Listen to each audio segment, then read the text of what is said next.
진시황을 암살하려 했던 형가. 비극의 협객.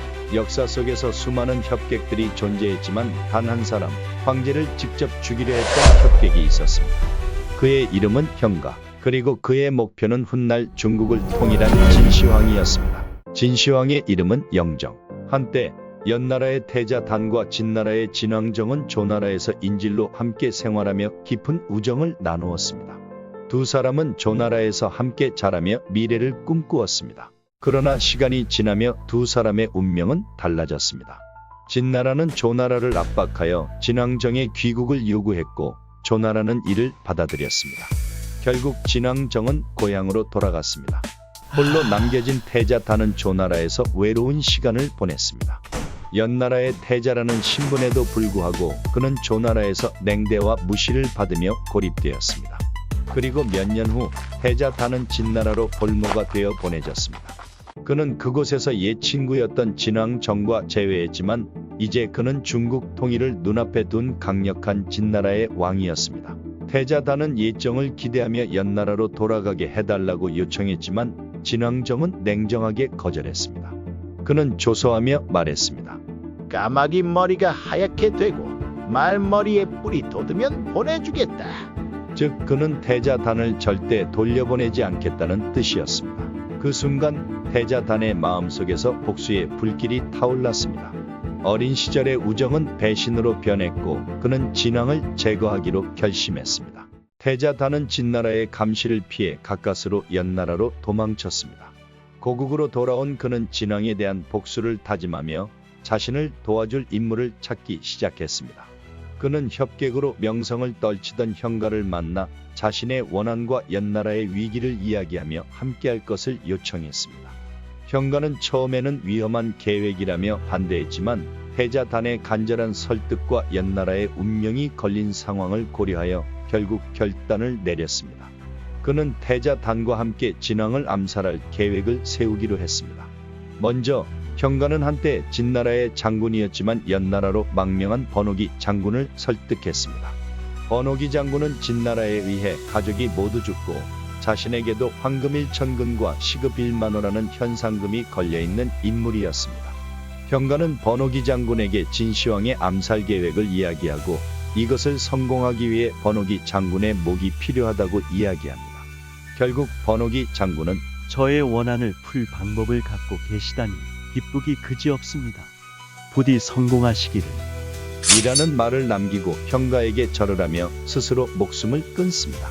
형가는 이후 암살을 위해 상절이라는 날카로운 비수에 독을 발라 더욱 치명적인 무기를 만들었습니다. 이 비수는 연나라의 곡창지대인 독항지도의 두루마리에 숨겨졌습니다. 당시 사신이 지도를 바친다는 것은 그 땅을 내어준다는 의미였기에 형가는 이를 이용해 진왕의 경계를 풀려 했습니다. 형가는 진나라로 떠나며 역수 강가에서 마지막 이별을 고하며 노래를 부릅니다. 바람은 쓸쓸하고 역수는 차갑구나. 장사 한번 떠나면 다시 돌아오지 못하리. 이것이 바로 역수가입니다. 그를 전송하던 연나라의 신하들은 눈물을 흘렸고 형가는 마지막 인사를 남긴 채 진나라의 수도 함양으로 향했습니다. 형가는 조력자인 진무양과 함께 진나라 왕궁에 도착했습니다. 그러나 진나라의 왕 앞에 선 진무양은 두려움에 질려 제대로 움직이지 못했고 형가는 홀로 임무를 수행해야 했습니다.